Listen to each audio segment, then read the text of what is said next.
Cycling മത്സരത്തിനിടെ കാറിടിച്ച് തെറിപ്പിച്ച് ഗുരുതരമായി പരിക്കേറ്റ് മലയാളി യുവാവിനെ അവഗണിച്ച കർണാടക പോലീസ്.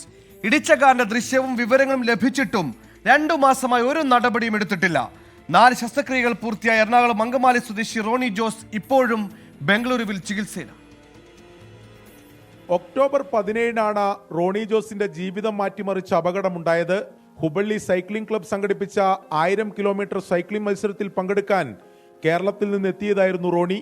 ഹുബള്ളി മുതൽ മൈസൂർ വരെ ദേശീയപാതയാണ് മത്സരത്തിന്റെ റൂട്ട്. 205 കിലോമീറ്റർ താണ്ടി ചിത്രദുർഗ ഗോനൂര് പാലത്തിന് സമീപം എത്തിയപ്പോഴായിരുന്നു അപകടം. അമിത വേഗതയിൽ വന്ന കാർ സൈക്കിൾ ലൈനിലൂടെ സഞ്ചരിച്ച റോണിയെ ഇടിച്ചിട്ട ശേഷം നിർത്താതെ പോയി. അപകടത്തിൽ റോണിയുടെ വലതുകാലിന്റെ ചലനശേഷി നഷ്ടപ്പെട്ടു. ഇടിച്ച കാറിന്റെ ദൃശ്യം സമീപത്തെ ടോൾ ബൂത്തിലെ CCTVയിൽ പതിഞ്ഞിട്ടുണ്ട്. വാഹനം റോണി തിരിച്ചറിയുകയും ചെയ്തു. എന്നാൽ തുടർ നടപടി മാത്രമുണ്ടായില്ല. വണ്ടി ഐഡന്റിഫൈ ചെയ്ത് നമ്മൾ ആൾക്ക് തിരിച്ച് റിപ്ലൈ കൊടുത്തു കഴിയുമ്പോഴേക്കും വീണ്ടും ഇതേ സ്ഥിതിയിലേക്ക് പോവുകയാണ്. അതായത് അവർ നമുക്ക് പിന്നെ ഒരു റെസ്പോൺസും ഇല്ല. വണ്ടി ഐഡന്റിഫൈ ചെയ്തു എന്നുള്ളൊരവസ്ഥയിലെത്തി കഴിയുമ്പോൾ നമുക്കൊരു റെസ്പോൺസും ഇല്ലാത്തൊരവസ്ഥയിലേക്കാണ്. വാഹനത്തിന്റെ വിവരങ്ങൾ ലഭിച്ചിട്ടും ചിത്രദുർഗ പോലീസിന്റെ അന്വേഷണം പാതി വഴിയിൽ. കേസിനെ കുറിച്ച് ചോദിച്ചാൽ കൃത്യമായ പ്രതികരണമില്ല.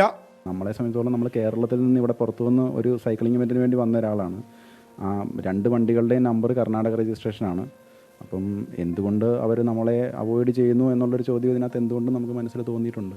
എറണാകുളത്ത് IT ജീവനക്കാരനായ റോണിയുടെ വലതുകാലിന്റെ ചലനശേഷി പൂർണ്ണമായും വീണ്ടെടുക്കാൻ ഇനിയും കാത്തിരിക്കണമെന്നാണ് ഡോക്ടർമാർ പറയുന്നത്.